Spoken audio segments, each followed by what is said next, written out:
Disaster strikes. Then what? I'm Steve Hendrix with your Global Minute.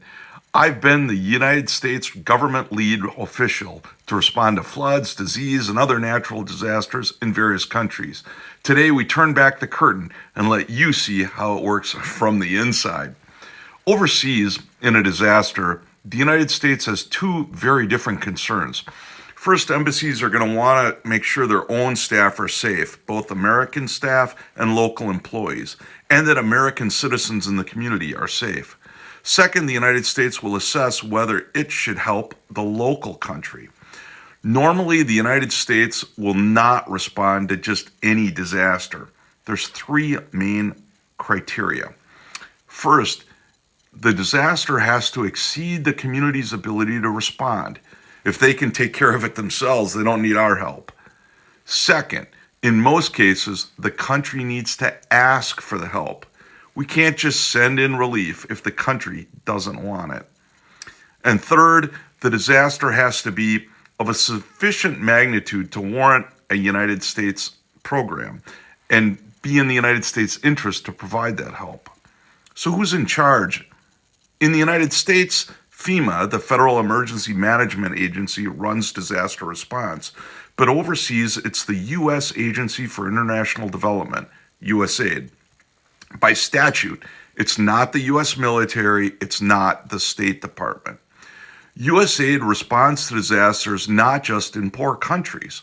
For example, when the Fukushima disaster happened in Japan, USAID responded.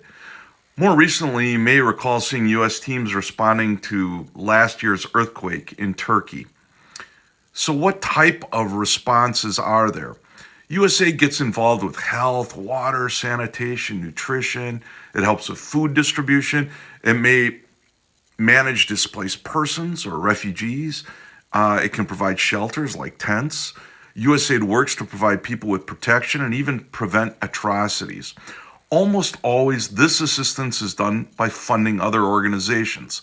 If you see the Red Cross, Red Crescent, Catholic Relief Services, CARE, the Adventist Disaster Relief Agency, these groups are probably funded by USAID.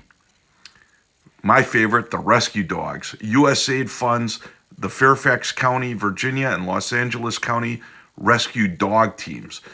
They're ready to deploy anywhere around the world within 24 hours.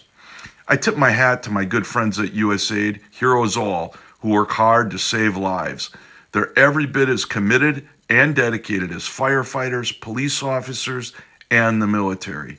They represent the best of American values. They show the world that despite our differences at home, Americans can still be a force for good in the world, especially when you need it the most. That's soft power. That's something you don't get with smart bombs or trade sanctions. For your analysis of foreign policy and why it matters, be sure to like, favorite, share, and follow. I'm Steve Hendrix with your Global Minute.